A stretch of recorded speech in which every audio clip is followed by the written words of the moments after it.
I cannot tell you how delighted I am to see you here. My name is Claudia McCullough. I'm the director of the Jackson Family Center for Ethics and Values. Every year we have a visiting ethicist, and every year it seems to get more and more exciting. And certainly we'll have to go a long way to top our visiting ethicist this year. Before I introduce him, I want to tell you another piece of exciting news. It seems to me that this weekend is a weekend of ethics. That tonight at 7 o'clock in this auditorium, there is a conversation on academic integrity. The conversation will be on intellectual properties, pirates, fair use, and Creative Commons. There are a lot of questions about this, and students wanted to be involved, so there will be that discussion here in Wall Auditorium tonight. Now, tomorrow, just to make this a whole and entire ethics weekend, the Spadoni College of Education is offering a symposium on ethics and diversity in education. It's from 9 a.m. till noon in this auditorium. God bless this auditorium. What would we do without it? The featured speaker is a man named Richard Lapchick, and I understand that he is also someone that is exciting to have on our campus. So here we are, we're having a perfectly ethical weekend here at Coastal Carolina University. And I'm excited that the Jackson Center gets to kick this off. But I'm even more excited, as I told you, to introduce our speaker. Today's speaker, I'm not going through all of his, vita, because I'd be reading the entire speaking time. You can see for yourself that Dr. Parens has had incredible experience and brings to us a wealth of knowledge about this very controversial subject. So I'm going to bring him to the stage, and our plan is that he will speak about 45 minutes to 50 minutes and then open for dialogue. I should also tell you that out in the foyer, you may have seen that one of the books that Dr. Parens has edited is for sale, and I did say to him in my nicest manner, I hope in my nicest manner, if they buy it, will you stay and autograph it? I think I got a yes. One house rule, please, all cell phones off. Please, all cell phones off. Thank you very much, and I proudly, the Jackson Center proudly, the board of the Jackson Center proudly, and the Jackson Scholars proudly introduce to you Dr. Erik Parens.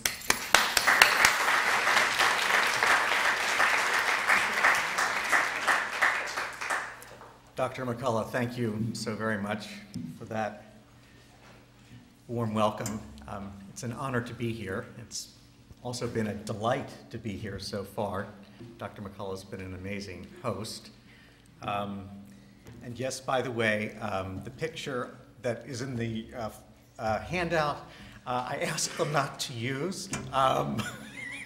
It was taken 20 years ago, and you have no idea how depressing it is to have people come up to you and say, you don't look like that picture. Which has happened to me, and that's why I actually, anyway. Now that we've got that out of the way, you've all adjusted, I've gotten over it. What I'd like to do is describe a debate that has been going on between some people who take themselves to be very much for shaping human beings with new technologies, and those who take themselves to be against shaping human beings with technologies. And by technologies, I'm referring to the ones that are in the news: surgery and drugs and gene transfer technology and computer interfaces. Regardless of the technology, the fundamental ethical debate, I think, remains much the same. It also remains much the same whether we're talking about using these technologies to try to make people better than well. Imagine the pill that makes us extraordinarily smart or athletic, whatever. It remains the same if we're talking about not getting people beyond normal. Of course, normal is in scare quotes, but too normal, as in the case of using limb lengthening surgeries for children who are born with dwarfism to make their height normal. It's going to be much the same if we're talking about trying to help people get to worse than normal, again, all in scare quotes. Have in mind here the idea, for example, of using surgery to remove the limbs of people with healthy limbs. Perhaps some of you have heard of apotemnophilia. And it's also, I think, the argument is awfully similar if we're talking about people who are using these technologies to mock normal, you've heard or read about or seen people who are using surgery and tattooing and a variety of techniques to transform their appearance to make themselves look deeply atypical as part of an effort to critique typical or normal. Now, for better and worse, or for better and worse, I'm here to describe. I am not here to offer advice or to tell you which side you ought to choose, though I think that is something people sometimes expect somebody from a bioethics research institute to be able to offer. Alas, I am not he if somebody else is. So if I'm going to offer any kind of advice at all, it's a very strange sort of advice. The advice is to try to start to recognize and maybe even embrace the ambivalence and perplexity that I think these new interventions can call for. So my plan is as follows. First, what I want to do is suggest that the people for and the people against these kinds of interventions, as much as they might seem to hate each other in their books, I want to suggest that actually they share what I'm going to call the moral ideal of authenticity, although they're going to interpret that moral ideal differently, but I want to push the idea that they share something important. The second step is to try to describe for you what I take to be the two ethical frameworks from which critics and enthusiasts come to this debate. And finally, what I want to do is introduce a couple of cases that I hope are going to elicit some, what I hope will be productive ambivalence. So let me first try to explain what I mean when I suggest that the two sides, those for shaping and against shaping, let me try to say what this moral ideal of authenticity is, or what I mean by it. Some of you may recognize that I'm alluding to a Canadian philosopher by the name of Charles Taylor, who has articulated this notion of there being a moral ideal of authenticity. According to Taylor, it sort of comes down to this. According to the ideal, this moral ideal, if I am not true to myself, I miss the point of my life. I miss what being human is for me. Right? Taylor's claim is that every person in this audience in some way takes this moral ideal very deeply seriously. If you fail to be yourself, you have failed yourself. If you fail to be true to yourself, you have failed yourself. And I want to suggest that critics and proponents share this aspiration for us to be true to ourselves, and they also share a fear of us becoming separated from ourselves or from what is most our own. Now, the critics offer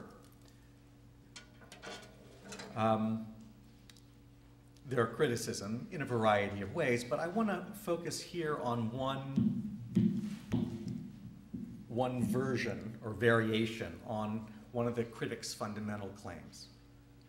I mean, perhaps most fundamentally, critics are going to say that if we're going to remain true to ourselves, if we're going to adhere to the moral ideal of authenticity, then what we need to do is eschew or deny ourselves access to these technologies.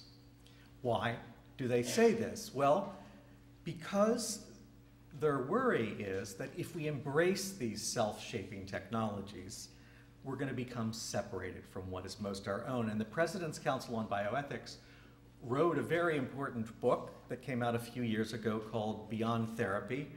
And in it, they say, as the power to transform our native powers increases, both in magnitude and refinement, so does the possibility for self-alienation, for losing, confounding, or abandoning our identity. I think that's not a bad summing up of one of the fears. It is the case that as cartoonists often make points better than philosophers or president's councils on bioethics, so I offer another version of the argument. This is a cartoon that came out in the New Yorker shortly after Peter Kramer's book, Listening to Prozac, came out.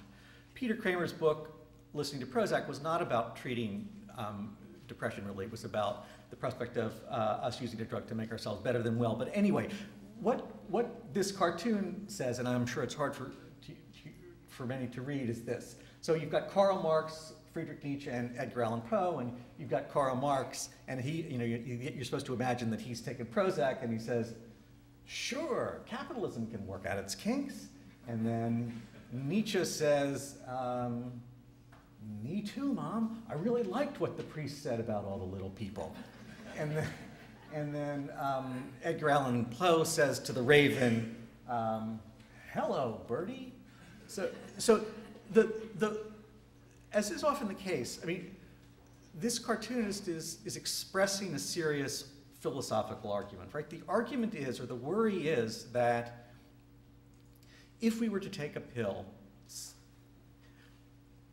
we might be in danger of becoming, as it were, alienated from our alienation.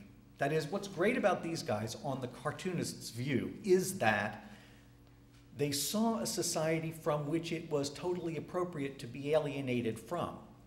And so for them to have been deprived of that alienation would have been a terrible thing.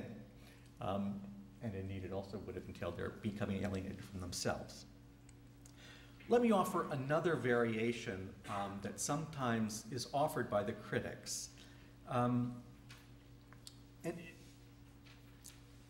Sometimes the fear is that by using these technologies, we'll change who we really are.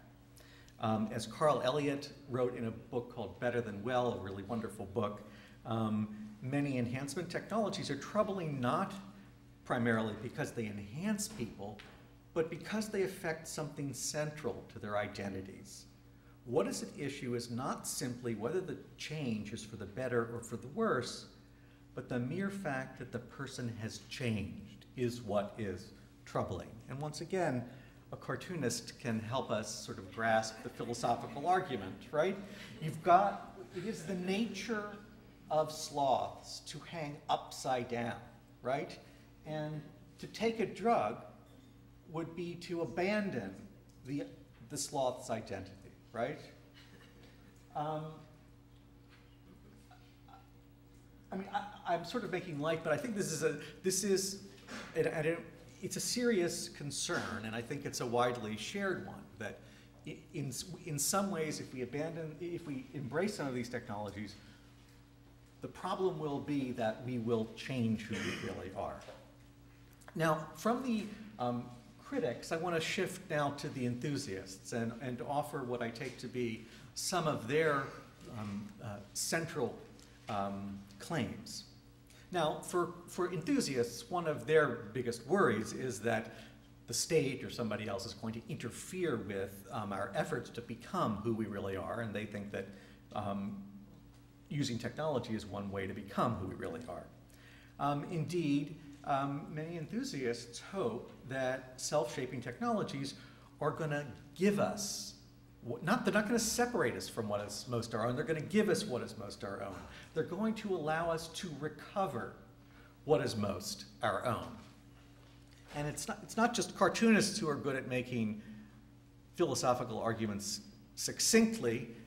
Advertisers have to do the same thing. Very often, a good advertisement depends upon a strong moral argument, or at least an appeal to a widely shared moral value. This is the first page of the first slide of a two-slide argument. You see the first slide, it's the imprisoned patient. You can use a different medication for each condition. This is written to doctors. And this medication can treat depression, panic disorder, etc. I don't know if we have any art historians in the audience. I don't know if anybody recognizes the image on the right, but this is a play on Michelangelo's Prisoners. I don't know if Michelangelo started to create this wonderful set of statues, and he never finished.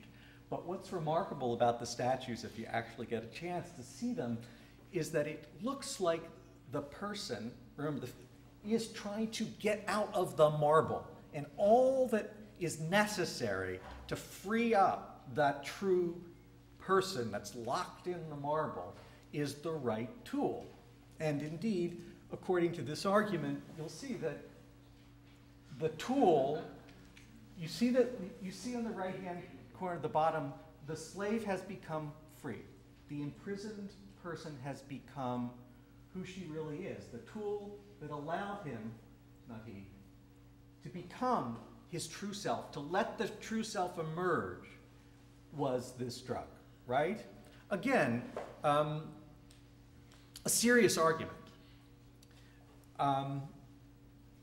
Sometimes enthusiasts are going to put the argument in a slightly different way, and the argument is, even more straightforwardly, what these self-shaping technologies are going to do is help us achieve what is most our own. And they come and they say quite clearly and directly, it's only in constructing ourselves that we become our true selves. I offer here a quote from Michael Koros, who wrote a very interesting book called Rebuilt, How Becoming Part Computer Made Me More Human. It's a book about him getting a cochlear implant. He says, what saved me from alienation was not just being able to hear again with the cochlear implant, but also being forced to construct my world rather than simply taking it as a given. So the cochlear implant allows him to construct the world, realize he's been doing it all along, and along the way, of course, he also literally is constructing himself. Once again, advertiser can sometimes make the point in even clearer terms. This is an advertisement for breast enlargement. It's called Amber's Choice. Again, if you want to make a strong argument, you got to appeal to a big value, and choice is a really big, important value. As she says, her life mission is always to be open to new ideas. Her pet peeve is people who pressure you into doing things. And in the end, she says, what she'd recommend to women considering breast augmentation is check it out for yourself and then do it for yourself. Again, I don't mean to mock any of the arguments that are being made here. They are each in their own way, I think, serious. And the argument here is, it's your life. It makes perfectly good sense for you to avail yourself of the technology to shape yourself in a way that you see fit. Powerful argument. Now, what I want to do next is try to describe for you what I take to be the frameworks from which the critics and enthusiasts are proceeding from.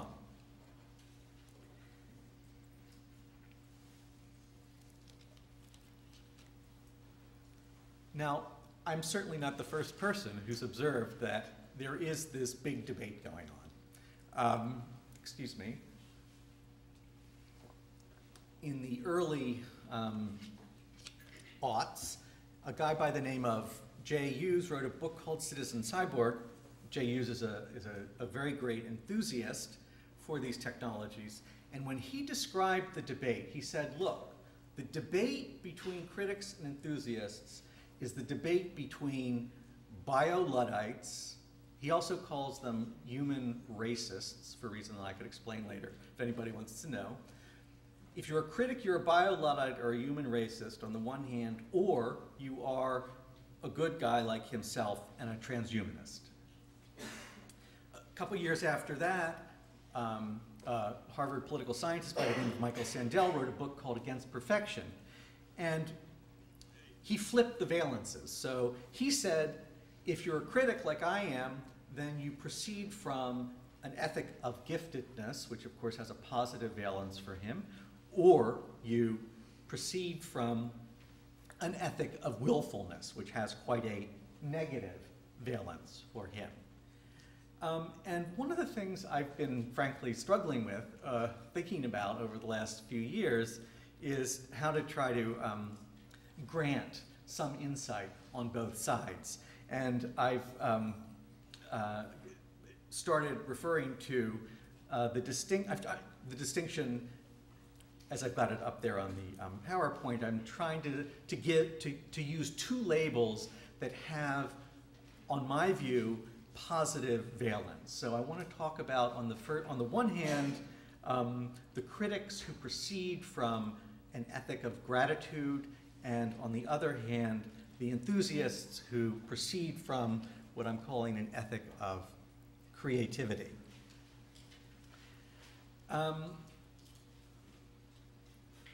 In fact, I'm really eager to try to get people to consider the possibility that these aren't mutually exclusive, and one sort of rhetorical device I'm playing with is the idea of thinking about this one figure in the first book of the Bible, Genesis.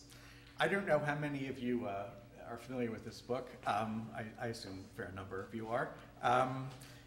Jacob is a very interesting character, I think. He's very, very complicated. You'll remember perhaps this one point where Rachel is unable to have children, and she looks over to him and says, Jacob, like, where's the babies? That was not her exact intonation, or I don't think that's what the Greek says, or Hebrew says. But the idea is, Jacob, I don't have babies, where are they? Give them to me. And his response is, well, babies don't come from me. And the point I think he's making is one of those very familiar points that one hears a lot about in the Bible. The point is that babies don't come from human beings. They are a gift from somewhere. The Bible has a way of talking about where that somewhere, who that someone is.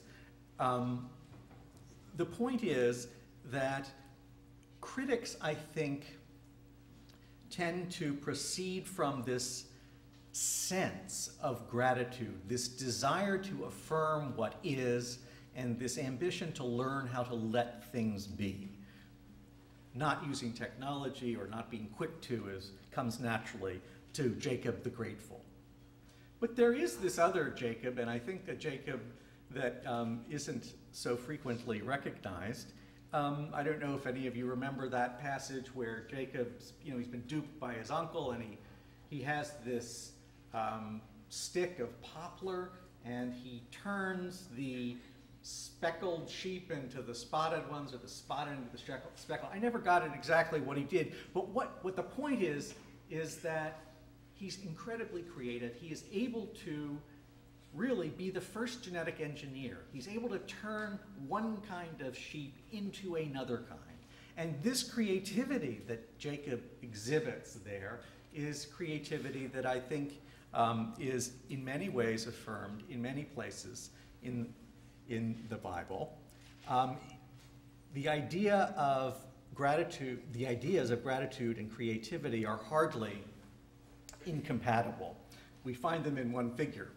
Now, by suggesting that I think it's useful to think about the enhancement debate in terms of people who are proceeding from the creativity framework and the gratitude framework, I want to warn you that this is not the same as the distinction between a secular framework and a religious framework. In fact, I'm trying to push this idea that creativity and gratitude can very much be found in Jewish and Christian sources. In fact, much of bioethics starts with a kind of clash between two Protestant theologians.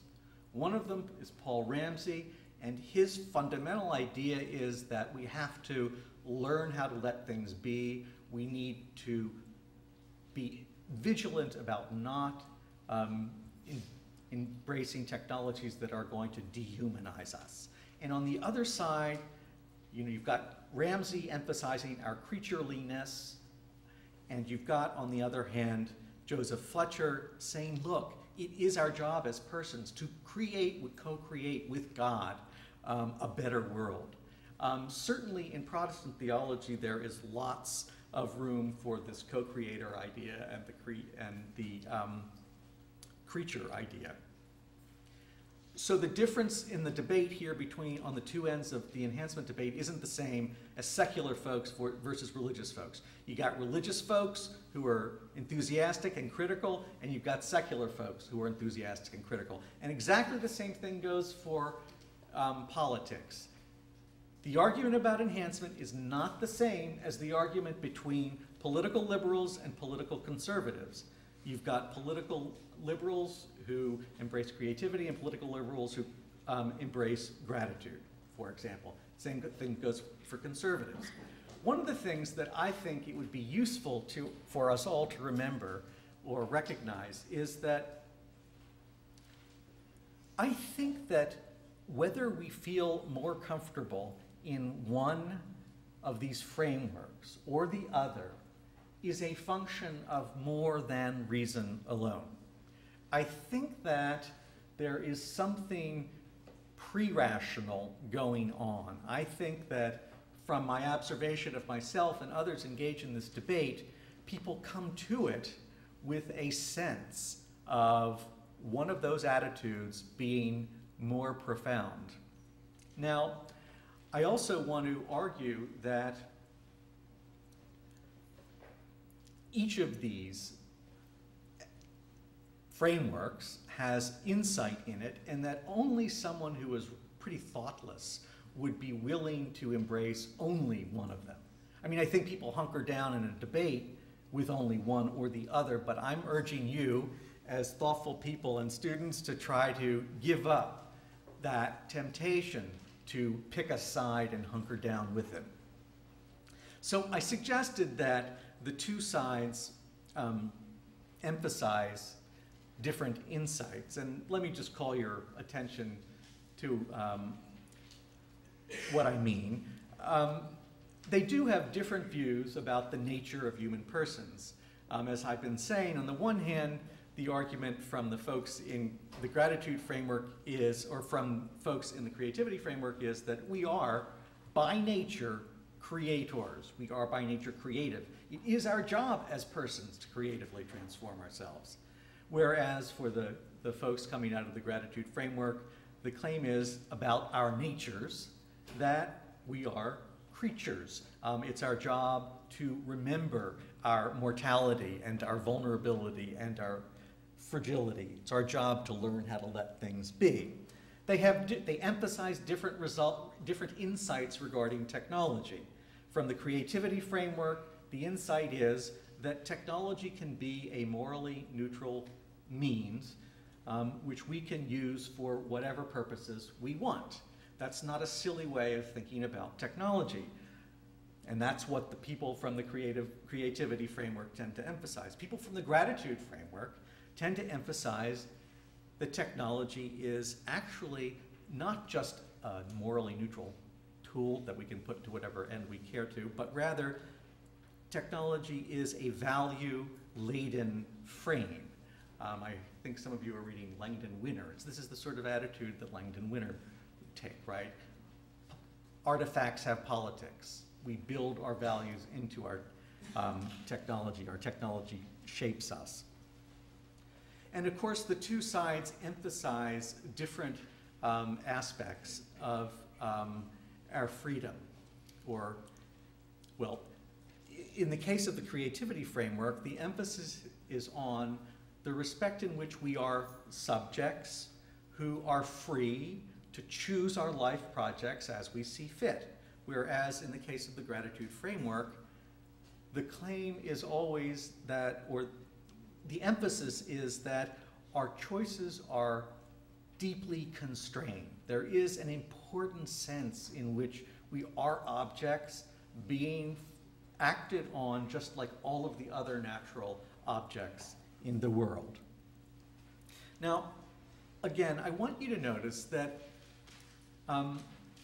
I do think that most of us are going to find ourselves more comfortable in one of these frameworks than in the other.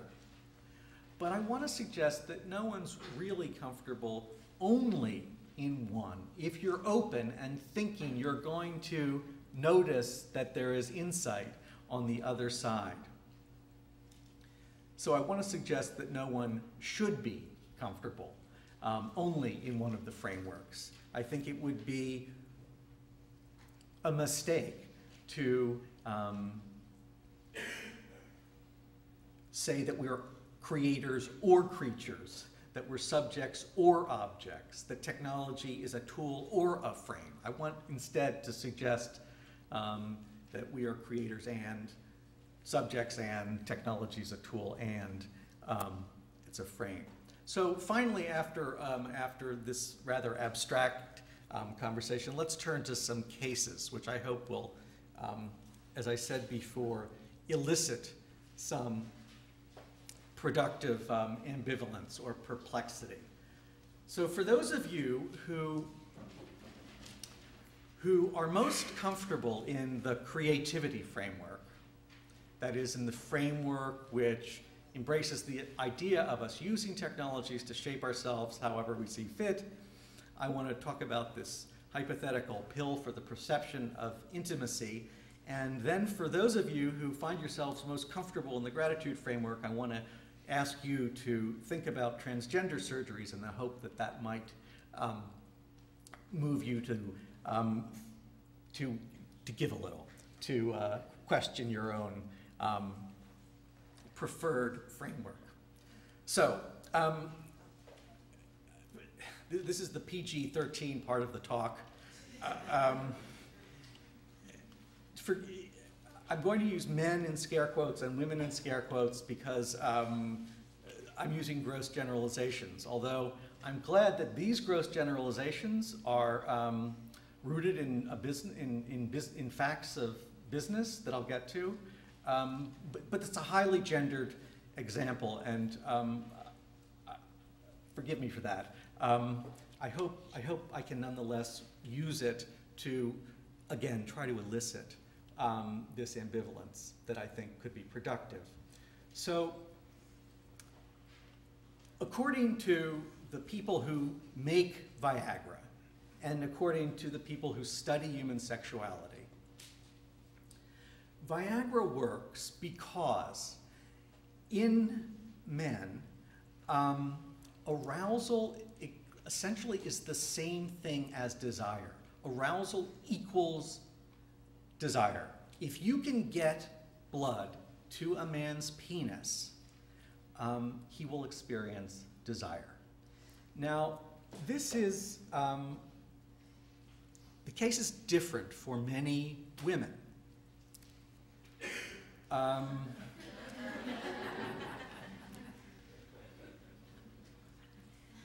It says it's a shame there isn't a pill to stimulate conversation. Now, according to the sexologists, in women, arousal does not necessarily equal desire. And that's why Viagra often doesn't work for women. Now, a few years ago, on the business page of the New York Times, I read this story, and they were interviewing a young woman researcher for Pfizer. And you can imagine how deeply distressing it is to be a company like Pfizer, and you've got 50% of the old guys in the world, banging down your door to buy your drug, and you want to. What about the other 50% of women? So this is a very serious business matter, and Pfizer's been having all this trouble. So what this woman says, somewhat ruefully, is what we need to do is find a pill for engendering the perception of intimacy. Okay? The idea is to be able to get over this problem that for women, arousal and desire are not exactly the same always. So what I want, this is, I think, suggests a very interesting question. Imagine a pill that does produce exactly what that Pfizer researcher wanted. It produces the perception of intimacy in the absence of real intimacy. Now there's a scary word, right? I used normal before, but real. Whew. But I mean, in the absence of the kinds of activities that we usually associate with intimacy. Activities like, for example, talking, conversation. So imagine that it produces this perception, and we're not just talking about a night, for a single night. We're talking about a pill that permanently obviates the need for, or gets rid of the need for, the activities that normally give rise to the perception of intimacy. Okay? Now, what would the two sides say about such a pill? Well, I mean, the case for the pill for the perception of intimacy from creativity is that, it would make life easier. It could make life easier. It would reduce the time people have to waste engaged in conversation, and then they could be out, earning more money and whatever people need to do. And believe me, earning money is important. I understand that. But the case against, it strikes me, is, I think, strong. The case against from gratitude would probably have a couple of dimensions. I mean, one might argue, look, we ought to affirm and not circumvent this difference that the sexologists say sometimes exists between men and women. The argument against might be, by the way, it's not only that it's a gendered example, but it's also a deeply heterosexist one. So for that too, I apologize. But again, this is for making a philosophical point that I think is quite irrelevant to sex or gender. But anyway, so the case against would argue that what this pill for the perception of intimacy would do would be to separate us from our true but impoverished experience.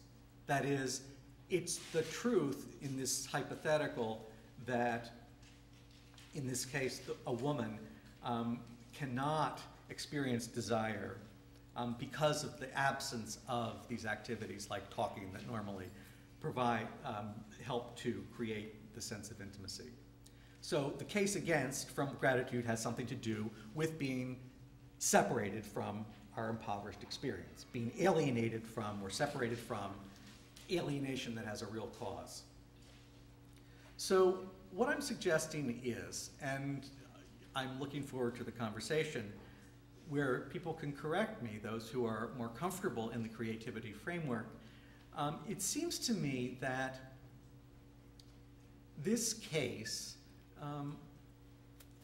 might move people in the creativity framework to say, look, in general, I'm all for transforming ourselves, but in this case, insofar as human flourishing entails experiencing real intimacy, and insofar as the pill could eliminate or diminish that experience, the pill is perplexing. Remember, I'm not saying, you're going to go out and ban the pill or burn people who use the pill. I'm just saying, does the pill for the perception of intimacy produce in you perplexity?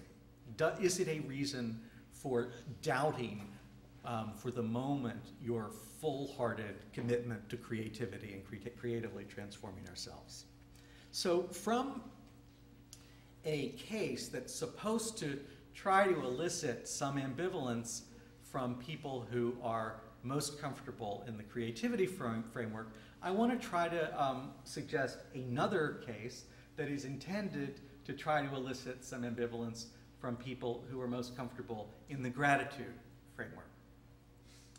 This is a picture of Jameson Green, a female-to-male transgendered person who wrote a very interesting book called Becoming a Visible Man. What is the case against transgender surgery and pharmacology? Well, the case against from the gratitude framework is something like, look, let's learn how to affirm more ways of being. Why can't we just learn how to affirm the fact that there are, in this case, some women who are thrown into the world feeling like they're men, but why can't they, instead of changing their bodies, why can't they let their bodies be, and why can't they just settle, for example, for dressing or in other ways presenting themselves as the gender they most strongly identify with? So the case from gratitude is, look, if you're transgender, you don't get the surgery because to do so would be to abandon who you really are. Now, the case for transgender surgery from creativity would go something like, the technology allows someone to, it allows the emergence of the person who's really there. Remember, the argument is, I was thrown into the world with the body of a woman, but I am really a man, and what I need is the technology to allow my real self to emerge. Part of the argument is that this kind of surgery and pharmacology could facilitate real intimacy. Indeed, in Jameson Green's book, he writes the following, and I should say, again, this is supposed to elicit some ambivalence in those of us who are most comfortable in the idea that we ought to learn to let our bodies be and change how we think about them rather than change our bodies. But what Jameson Green argues is, or asserts here is, the only proof that one has achieved real presence, that is, the only proof that one has become authentic, the only proof is in the strength of one's connectedness with others. The kind of connectedness that I could not truly feel until I became a visible man. So what I want to suggest to those of you most comfortable in the gratitude framework is, maybe you can agree that insofar as being a person entails experiencing intimacy, and insofar as surgery could facilitate that experience, this surgery is maybe perplexing. Maybe it's something that you should take more seriously than your general tendency to be wary would have you be.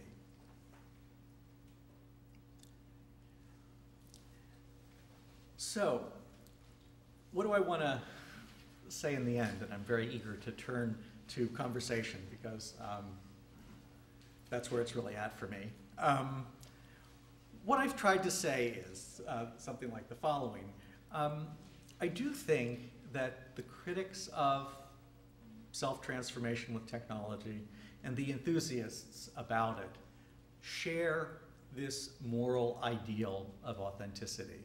They share the ideal that we ought to become who we really are. And I think remembering that could make us disdain each other less when we argue. By the way, I think sort of disdaining each other less is a good idea generally. I think, well, I've tried to suggest that we don't have to choose one framework or the other. It seems to me that we should start doing less arguing for or against intervention in general, and I think we need to start doing more asking about whether a given intervention does or doesn't promote true flourishing. If we object to that pill for the perception of intimacy, it's because, I think, the pill, we don't believe that that pill really does promote human flourishing. We think it isn't an enhancement, really, even if it might look like one to begin with. So I'd like to suggest that embracing our ambivalence might make our thinking and maybe even our decisions better. But the proof is in the pudding. So I'll end there and invite questions. I'm very eager to know what you think about the cases. Thank you.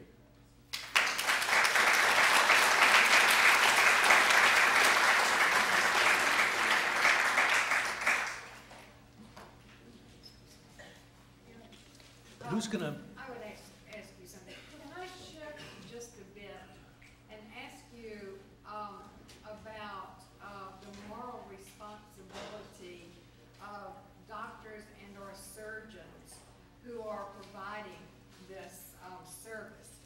Do they bear a moral responsibility? And if so, what is it? What would it be if we had a just healthcare system? I mean, you're asking such an important and such a hugely complicated question. It depends. For example, I think the response would have to be case by case. For example, there's probably agreement that if we were going to put together a basic package of care, it might not be able to include things like breast augmentation for people who were otherwise healthy. Now, would it include surgery for people who are transgendered? There's currently a raging debate about that very question. The odd situation is that in order to get the insurance company to pay for it, you've got to show that you're crazy, but of course people don't really want to show that transgender people who want to get the surgery don't think they're crazy.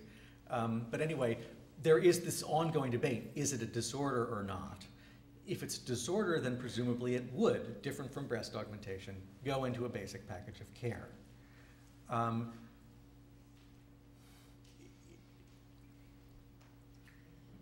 I mean, the question about how to prioritize what does and doesn't go in is just fabulously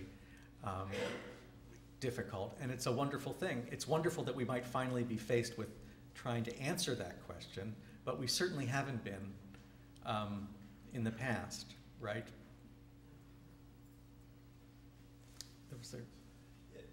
One of the big question is, where do we draw the line? And perhaps as a guideline, if we look at different drugs and things that change our perception, we have to look at what really allows us to think more clearly and openly, and what type of drugs really disconnect us from reality. For example, if you take prozac or Zoloft, which my father takes, you can have somebody take that drug, and if that individual gets beaten every day and lives in poverty, is not going to be happy. What the drugs like to do is to overlook some of the obstacles that prevented you from being happy in the past. For example, you were frustrated with your work, and then perception. You realize, wait a second, it's not that bad. You know, there are people living in poverty, and my life is not that bad. So you can see things more for where they are, and it takes away some of the obstacles that prevent happiness in the past. Whereas if you took LSD, you will be completely disconnected from reality. Now your perception becomes this imaginary world. And that's what we have, when we start drawing that line, okay, what's acceptable, what's not acceptable, that's kind of what we have to think about. Am I still perceiving reality in a healthier way, or if I disconnect from reality altogether, in which case it's not acceptable? Right, that is, I think, a distinction worth bearing in mind, even if it can be hard to employ in practice sometimes. By the way, one of the things that worried me about the one of the advertisements I used, and the cartoon, I certainly didn't mean to trivialize the significance of a drug like Prozac or Paxil. In fact, Peter Kramer, who wrote the book called Listening to Prozac, made a very, very important argument in that book. He said, look, a lot of people think that Prozac is a happy pill. And that it's, what he argued was that Prozac doesn't make people happy. What it does is allow people, free people up, facilitate people's ability to engage in the kind of activities that make them happy, but it does not give them happiness directly. So this is just a way of reinforcing your point. Clearly, a drug like that, Prozac as we know it now, not as it's sometimes imagined, right, is a drug that very much allows people to enter into the world rather than retreat from it. And like you, I'm troubled by a drug that that allows us to retreat from it too much, though of course we use drugs like, alcohol is a drug like that, which we seem, we use quite readily. I must say that there's a piece in the this week's New Yorker. I just want to throw out there a tidbit that I'm not sure exactly what to do with. This woman, Margaret Talbot, writes about the use of ADHD drugs on college campuses and among college professors and so forth. And interestingly, I think the thing she regrets the most about Ritalin and Adderall and those kinds of drugs is that, different from the good old days when we took drugs to take a break from reality, the problem with these drugs is they just get you, they just plug you so in that all you can do is be productive. And so it's troubling in a new way, right? It makes, in some ways it makes... Recreational drugs come next to those ends. Right. Sorry? So we need some recreational drugs as well to come back. So, yeah, so we do want to facilitate people's engagement in the world, right? But I guess it also matters what activities in the world we're helping them to engage in. And I guess engaging in sort of mindless pursuit of performance on standardized tests might not be the kind of activity that we're really... You've written about alterations made on children. You have a book of essays about these kinds of things performed on children. I suspect most of us are comfortable with ambivalence as long as there's choices involved. We're willing to argue, both sides or to see both sides. But when it moves into the area of the law will allow or not allow, then you can't be ambivalent. The law will allow you or not allow you to do something. How does that intersect with these choices that parents make for their children or others make for children? Do you want to tell me what kind of case you have in mind when you talk about the law intervening? Well, I'm not sure if we have any such laws. I'm just thinking that it will be. Okay. Laws. I'll give you a hypothetical. If you had a child, let's say who was 3 or 4 years old, and it was discovered medically that they had both ovaries and testes. And Yes. you approach the parent and said, you choose. You can choose to have your child be a male or a female. That already exists. Yes, it does. It does. It does exist. And how do they've done that? And it does exist. They chose the gender. And I have a very My question would be, the person who was chosen as a male came back, or as a female, came back and said, you know what, I'm really a male. And went and had the operation went back to being a male. That's right. That's Now, what I'm suggesting. It may come to a point where someone would say there ought to be a law. Well, a law about what? Or a law for or against what? right. The law part, I'm not sure, but I can at least respond, I think, to the ethical question. It does seem to me that if you want to think about gratitude and creativity, there's no better context really than thinking about parenthood, right? I mean, if you're a decent parent, you've got these dual ambitions, right? On the one hand, you want your child to unfold in her own way. You want her to become who she really is. You don't want to force her and form her and shape her, right? And of course, you know, we send our kids to school because we want to shape them. So parenthood is this ongoing need or activity of trying to sustain the tension between those competing ambitions to let be and to shape. So it's not, there are going to be lots of hard cases where it's not obvious if a loving parent is going to use surgery to shape a child or refuse it. It seems to me, whenever possible, if the results are in dispute, as in the corrective surgery, the so-called corrective surgery for children with atypical genitalia, it seems to me enormously important to wait until the child is old enough to engage in the conversation about the treatment of her own body. And that's because it turns out the empirical data show that it's very, very difficult to predict. In fact, it's impossible to predict with certainty which way a child is going to, what gender a child with atypical genitalia is going to identify with. So now, I wish I could make that a blanket rule, right? You never do any surgery on any child without her involvement in the decision making, right? That's everybody. I would love a rule, right? I'm always looking for rules.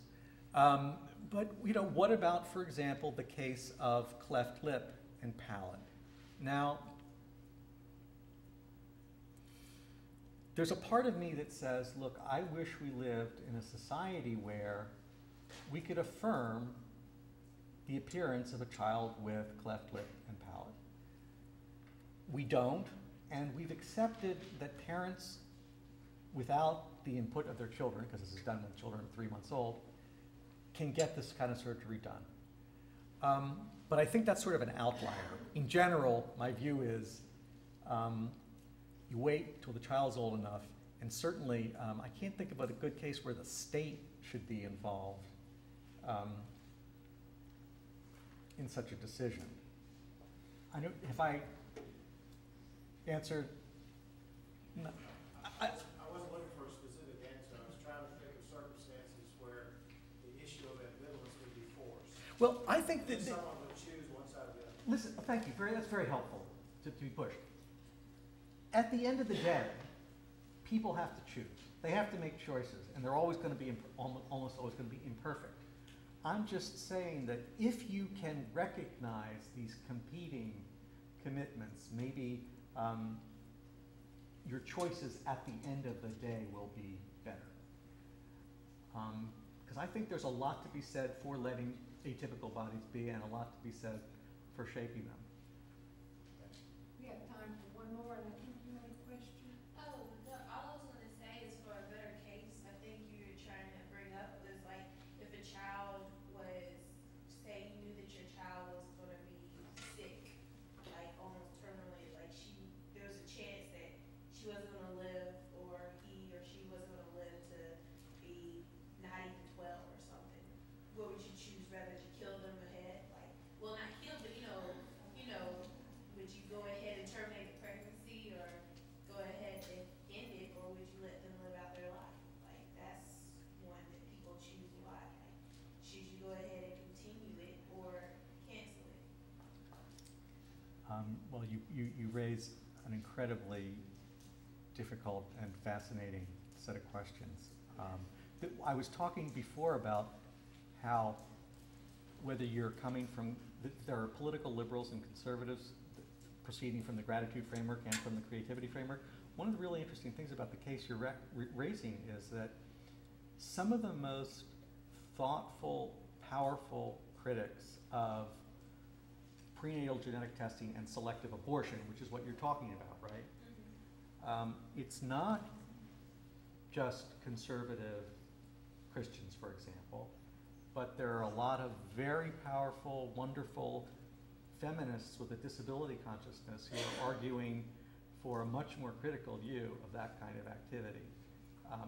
It's one of those opportunities, it could be an opportunity for more people to talk with each other, people who normally don't talk with each other, to talk with each other. Unfortunately, that isn't the way it's going. But anyway, once again, it seems to me that that's the kind of decision to leave to parents.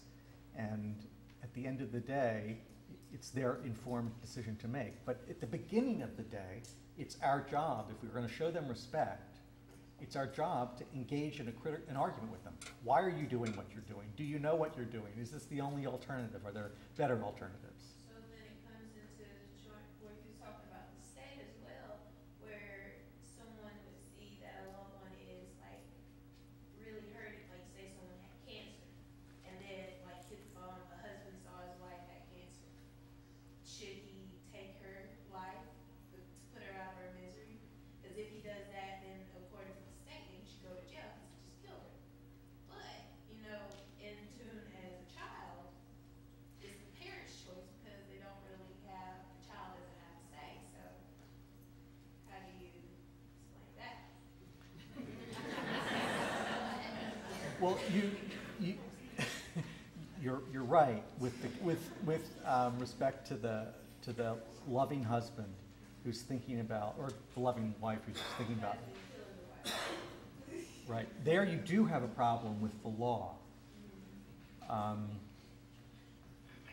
and I guess on some people's view, that's a strong argument for changing that law to decriminalize assistance at the very end of life if the person who's requested that assistance has made a powerful case that she isn't depressed and that she's had a good life and this is a truly informed decision. But you're right, that would create a problem with the law.